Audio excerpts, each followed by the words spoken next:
Hello friends, देखते हैं हम पहला क्वेश्चन। देखिए, देखो पहला क्वेश्चन देखेंगे, ठीक है। देखिए, पहला क्वेश्चन है, स्त्री केसर का भाग नहीं है। बताइए, स्त्री केसर का भाग नहीं है। वर्तिका, वर्तिकाग्र, परागकण या अंडाशय। ठीक है, तो स्त्री कण का भाग कौन सा नहीं है? परागकण। ठीक है, ऑप्शन नंबर थर्ड राइट होगा। नेक्स्ट,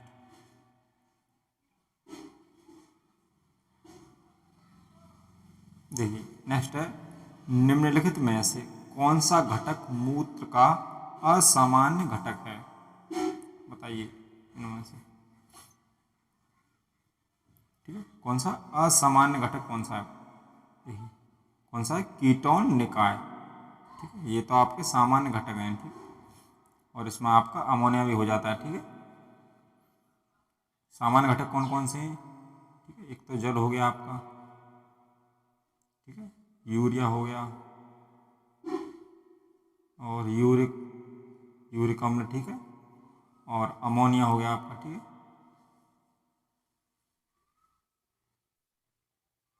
अमोनिया, जी, ये कौन से हैं? ये सामान्य घटक हैं।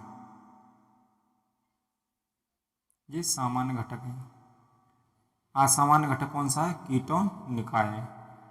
ठीक है, ये मूत्र में अनियमितता को दर्शाता है। ठीक है, कीटोन निकाय। नेक्स्ट,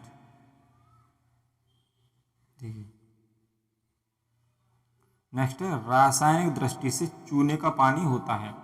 बताइए, रासायनिक दृष्टि से क्या होता है? देखिए, सोडियम वाले तो होंगे नहीं। देखिए, कैल्शियम कार्बोनेट होगा, क्या होगा? Calcium hydroxide. ठीक है, इसका फॉर्मूला होता है CaOH। ठीक, इसे कैल्शियम हाइड्रोक्साइड कहते हैं। ठीक है, नेक्स्ट क्वेश्चन, तो ऑप्शन नंबर कौन सा हो जाएगा? फर्स्ट, कैल्शियम हाइड्रोक्साइड चूने का पानी होता है। ठीक है,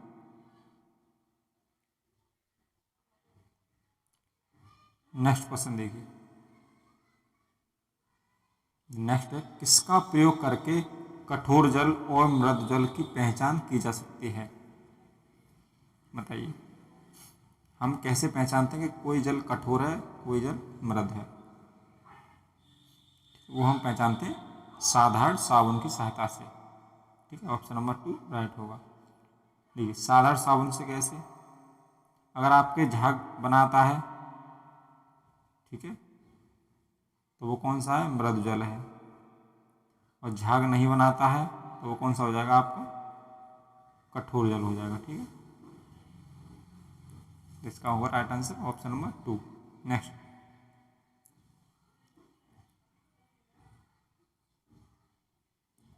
देखिए नेक्स्ट क्वेश्चन है, जल वाष्पीकृत नहीं होगा यदि। बताइए, जल कब आपका वाष्प नहीं होगा? जब तापमान 0 डिग्री सेल्सियस हो, आर्द्रता 0% हो, आर्द्रता 100% हो, तापमान 100 डिग्री सेल्सियस हो।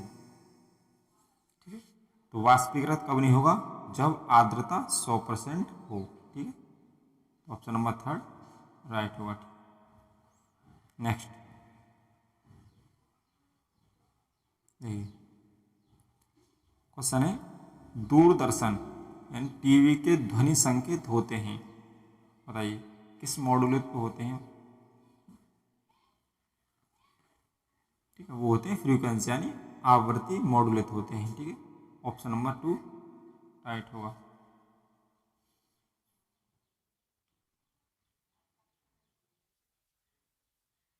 देखिए,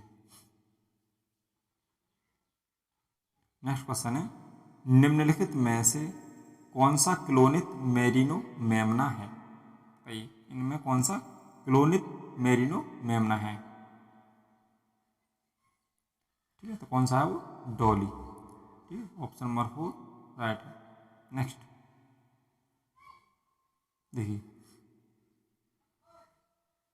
नेक्स्ट क्वेश्चन है, बिना बीज के फलों को विकसित करने की विधि है। बताइए कौन सी विधि है उनमें, ठीक है, वो कौन सी है, पार्थेनोकॉर्पी, ठीक, पार्थेनोकॉर्पी बिना बीज के फलों को विकसित करने की विधि है, ठीक है, ऑप्शन नंबर फर्स्ट राइट होगा। नेक्स्ट देखिए नेक्स्ट है, निम्नलिखित में किस खाद्य पदार्थ में एक ही मात्रा में अधिकतम कैलोरीमान विद्यमान है, बताइए, मक्खन में, सेव, पनीर या चीनी। तो मक्खन में अधिकतम कैलोरीमान विद्यमान है, ठीक है, option number first right. Next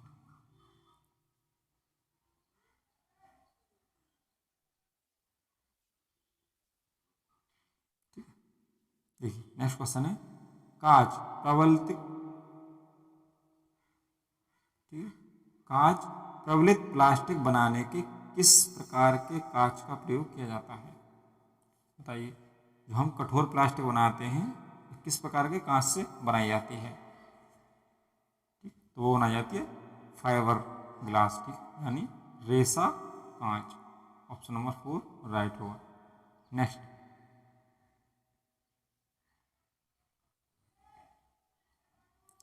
next आपका पर वलेक दर्पणों का प्रयोग किया जाता है, किसमें किया जाता है, ये किया जाता है कार की हेडलाइट में, ठीक है, ठीक है, जो कार की हेडलाइट होती है ना उसमें किया जाता है, ठीक है, यहाँ पर किसका प्रयोग किया जाता है, पर वलेक दर्पणों का, ठीक है। नेक्स्ट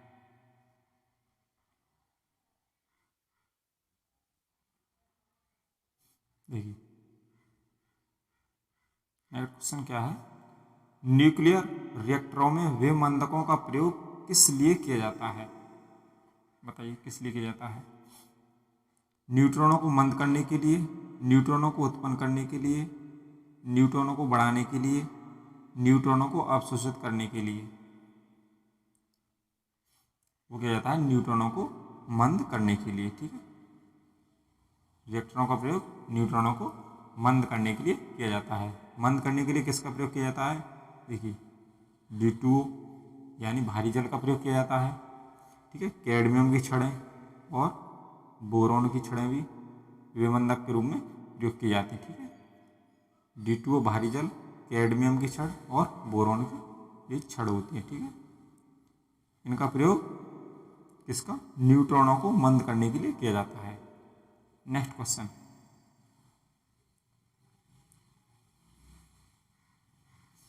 देखिए नेक्स्ट क्वेश्चन है, वेग समय ग्राफ का ढाल निम्नलिखित में से किसको दर्शाता है, बताइए, वो दर्शाता है आपका त्वरण को, ठीक, एक्सेलरेशन को, ठीक, किसको दर्शाता है, त्वरण को, यानी ऑप्शन नंबर फर्स्ट। नेक्स्ट देखिए नेक्स्ट आपका,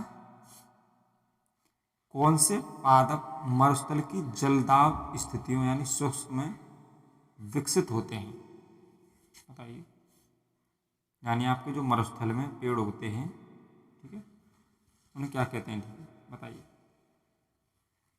ठीक, उन्हें कहते हैं जीरो फाइट, ठीक है, ऑप्शन नंबर 2 राइट होगा। नेक्स्ट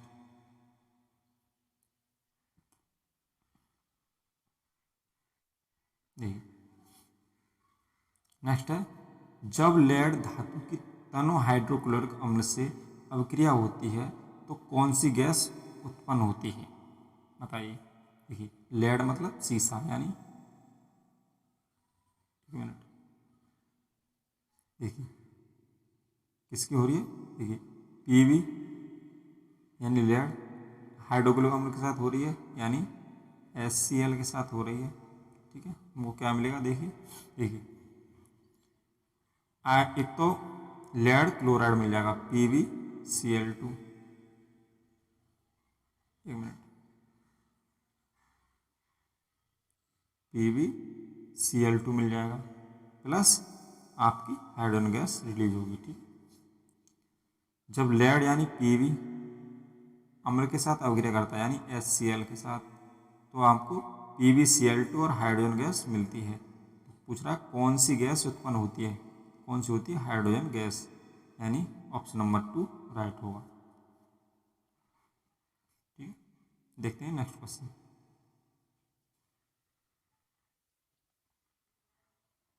देखिए नेक्स्ट क्वेश्चन है, साबुन बनाने में प्रयोग में लाया जाने वाला पदार्थ है। ठीक है, जो आपका साबुन बनता है किससे बनता है, वो बनता है आपका कास्टिक सोडा। कास्टिक सोडा इसको बोल देते हैं NaOH। ठीक है, sodium hydroxide. Option number 2 right. Next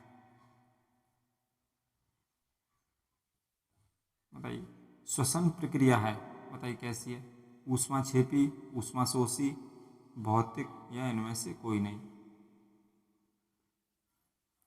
ठीक है, तो श्वसन कैसे आपकी ऊष्माक्षेपी है, ऊष्माक्षेपी, जो ऊष्माक्षेपी होती है जो ऊष्मा निकालती है। ठीक, तो ऑप्शन नंबर फर्स्ट राइट होगा।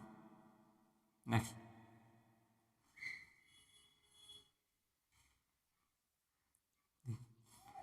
नेक्स्ट क्वेश्चन है आपका, पादपों का कौन सा भाग परागण के लिए कीट एवं पक्षियों को आकर्षित करता है, बताइए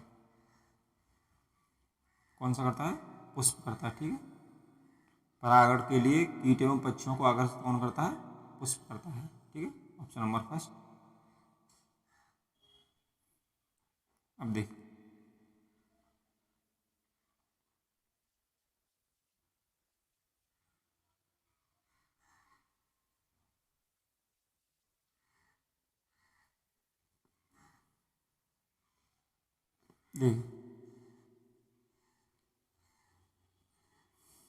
देखिए नेक्स्ट क्वेश्चन है, हम लघु तरंग के प्रसारणों को दीर्घ तरंग के प्रसारणों की अपेक्षा अधिक अच्छी तरह क्यों सुन सकते हैं, बताइए बताइए क्यों सुन सकते हैं। ठीक, क्योंकि दीर्घ तरंगों की अपेक्षा लघु तरंगों में अधिक ऊर्जा होती है। ठीक है, तो ऑप्शन नंबर फर्स्ट राइट होगा। ठीक है, दीर्घ तरंगों की अपेक्षा लघु तरंगों में अधिक ऊर्जा होती है। ठीक है, नेक्स्ट देखिए क्वेश्चन आपका,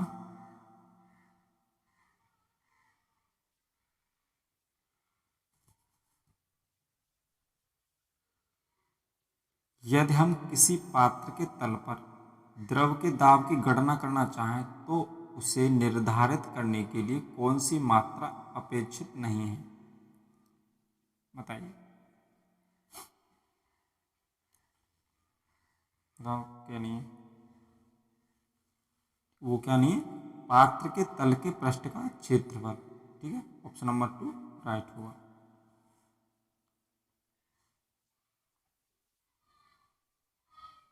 ठीक, थैंक